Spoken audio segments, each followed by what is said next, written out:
గిరిజనులకు 10% రిజర్వేషన్ తెచ్చినాం. విద్యా ఉద్యోగాల్లో రిజర్వేషన్ ఇచ్చినాం. ఇవాళ గిరిజనులకు ఇంటింటికి త్రాగునీరు ఇచ్చినాం. కళ్యాణ లక్ష్మి పథకం తెచ్చినాం. ఇట్లా గిరిజనుల కోసం అనేక కార్యక్రమాలు కేసీఆర్ గారు చేసింది.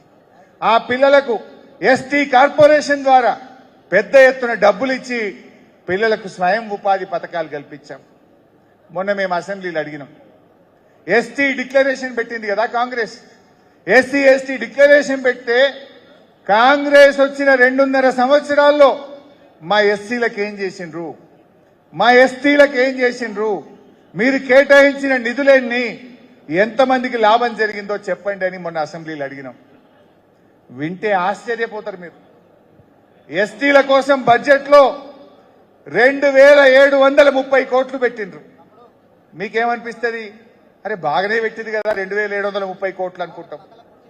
దాని ద్వారా ఎంతమందికి సాయం జరిగింది, ఎన్ని డబ్బులు విడుదల చేసిండ్రు అని అడిగినాం.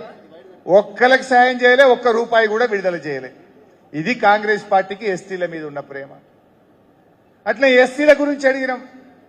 ఎస్సీ కార్పొరేషన్ ద్వారా ఏమైనా డబ్బులు ఇచ్చిండ్రా, స్వయం ఉపాధి పథకాలు కల్పించిండ్రా?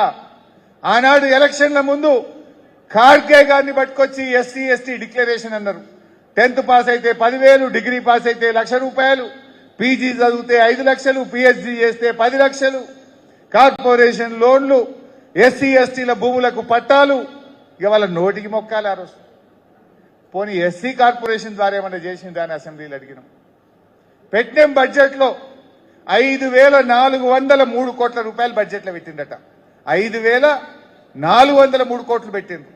మరి ఎంతమంది ఎస్సీలకు సాయం చేసిండ్రు, ఎంత డబ్బు రిలీజ్ చేసిండ్రు అని అడిగినాం. ఒక్క ఎస్సీకి కూడా రాష్ట్రంలో సాయం చేయలేదు, ఒక్క రూపాయి కూడా విడుదల చేయలేదు.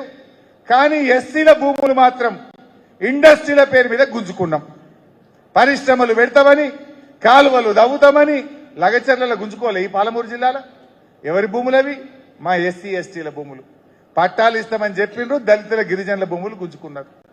అంటే 1 రూపాయి సాయం చేయలే, 1 ఎకరాకు పట్టా ఇయ్యలే. ఎస్సీలకు మోసం, ఎస్టీలకు మోసం. పోనీ బీసీలకన్నా ఏమైనా చేసిండ్రా?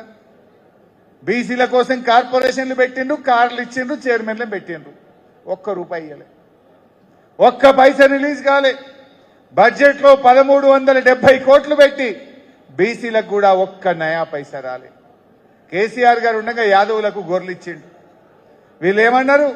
100 రోజుల్లో 2వ దశ గొర్రెలు ఇస్తాం, 2 లక్షలు డైరెక్ట్ బ్యాంకులు వేస్తాం. పడ్డాయే గొర్రె పిల్లలు? ఎవరికన్నా వచ్చినాయా గొర్రె పిల్లలు? బ్యాంకుల పైసలు పడ్డాయా ఎవరికన్నా? అది ఉత్తది అయిపోయింది. గౌడన్నలు ఆనాడు కేసీఆర్ గారు మా శ్రీనివాస్ గౌడ్ అన్న అడిగితే 15% వైన్ షాపుల్లో రిజర్వేషన్ ఇచ్చిండ్రు.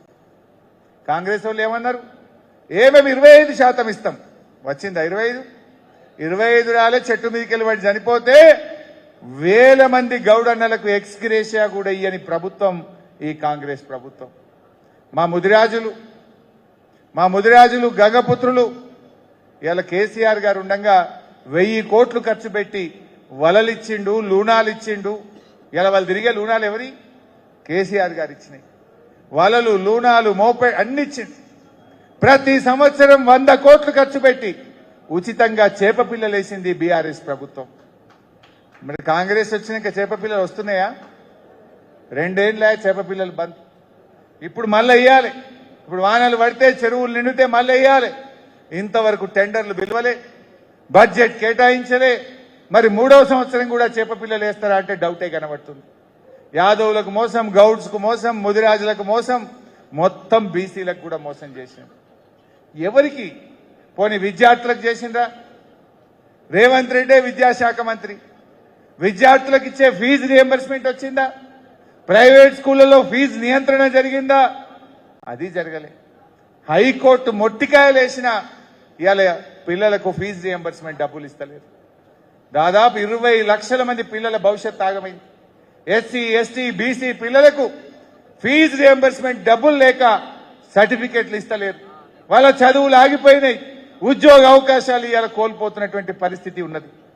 అసలు రేవంత్ రెడ్డి 3 శాఖలకు మంత్రి. ఆయనకి ఏం శాఖలున్నాయి? హోంశాఖ, విద్యాశాఖ, ఇంకోట మున్సిపల్ శాఖ.